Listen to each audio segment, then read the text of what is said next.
Oi, gente. Quando o alto comando do Exército diz algo óbvio, mas isso vira notícia, é sinal de que nós vivemos em tempos muito estranhos. Tempos de ameaça à democracia por parte do Bolsonaro o tempo todo, dizendo que vai recuperar 1964, que pode acontecer de novo, dizendo que aqui no Brasil pode ser pior do que o Capitólio. Pois bem, o alto comando do Exército, está aqui na reportagem do Estadão, disse que a tropa não vai contestar a apuração eleitoral, não é?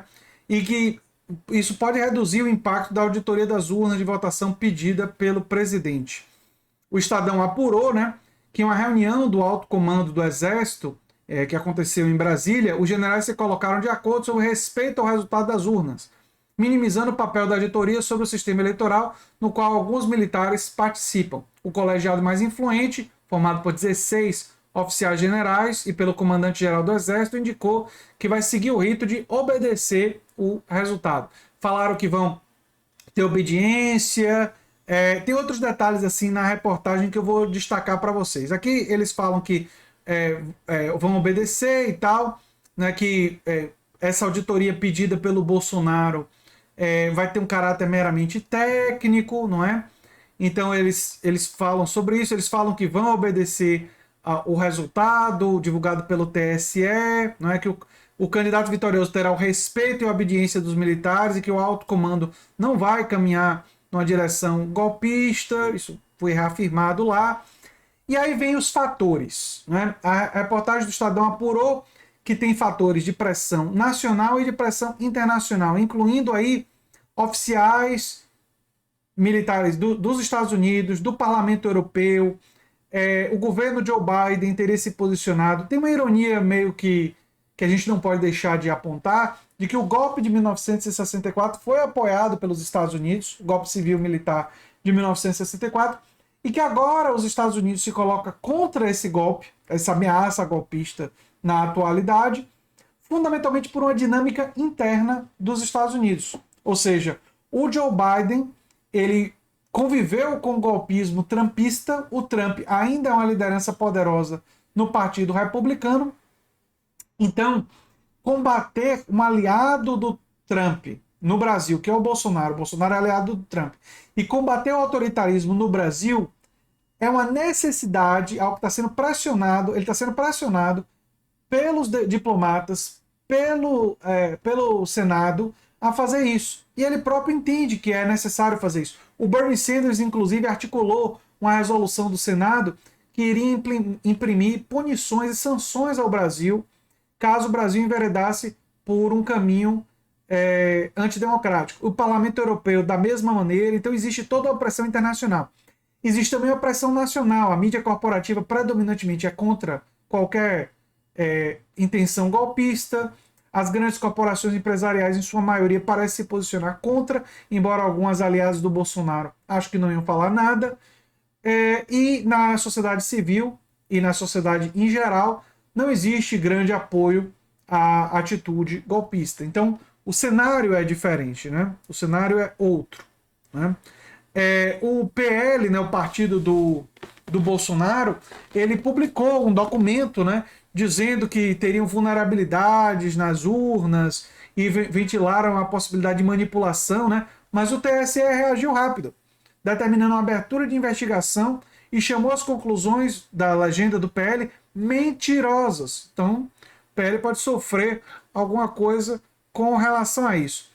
Os militares, é bom dizer, apurado pelo Estadão, e isso é meio que previsível, vão ficar insatisfeitos se Lula ganhar. Isso é meio que óbvio. Mas um coronel das Forças Especiais influente no Ford Apache lembra que as consequências jurídicas seriam pesadas e que, diferentemente do que ocorreu em 64, hoje não há nenhum inimigo que ameace a segurança nacional. Eu acho engraçado que, para dizer uma coisa verdadeira, ele remonta a uma mentira do passado. Né? O João Goulart não era alinhado à União Soviética. As reformas de base, na época, iriam apenas minimizar um pouco da concentração de poder e de riqueza na oligarquia brasileira e repartir um pouco dessa riqueza com a população brasileira. E eram tímidas, diga-se de passagem.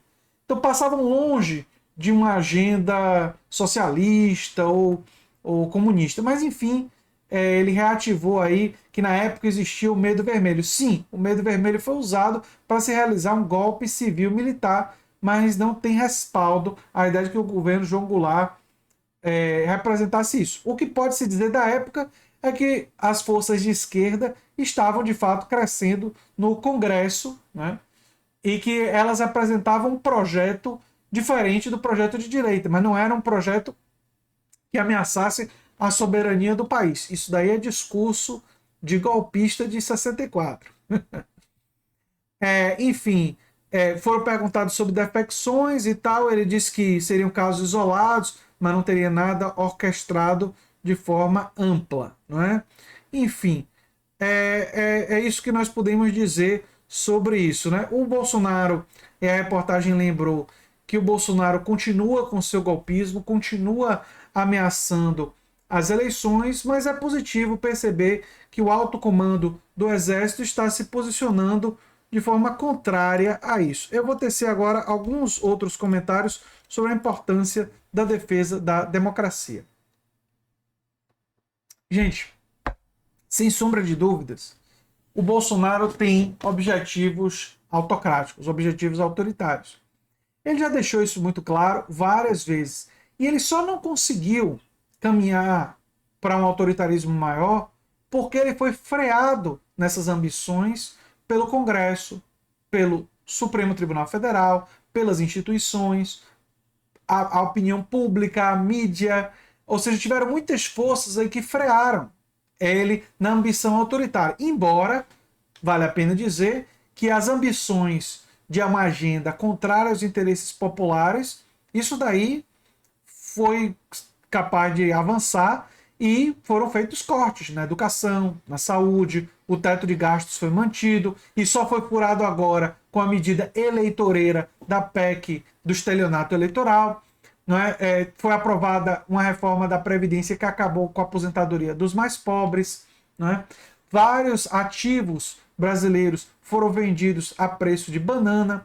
O governo mandou de volta, depois de ter vetado, mandou o orçamento secreto para ser aprovado pelo Congresso, foi aprovado e legitimou uma política sem transparência que criou uma disseminação generalizada de corrupção. Então, assim, muita coisa eles conseguiram fazer. Só na questão da escalada do autoritarismo é que eles foram freados em suas ambições mais fortes. E para dar uma freada mais forte nisso, nós precisamos, nesse domingo, derrotar o bolsonarismo em todas as esferas. Derrotar o bolsonarismo na disputa presidencial, derrotar todos os candidatos apoiados pelo Bolsonaro e derrotar os candidatos que apoiaram o Bolsonaro no passado ou que votaram no Bolsonaro.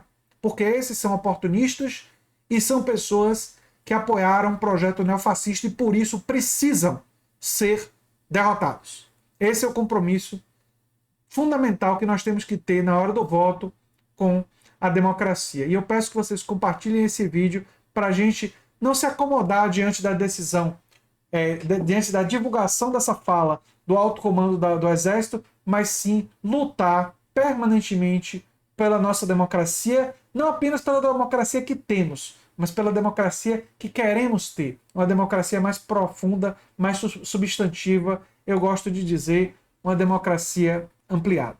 Eu sou André Teixeira Jacobina, o canal é a Nova Máquina do Tempo. Se você gosta do que a gente faz, se inscreve, dá um like, compartilha e quem sabe se torna membro, apoiador do canal ou até faz um dos nossos cursos. Um abração e até o próximo vídeo. Tchau, tchau.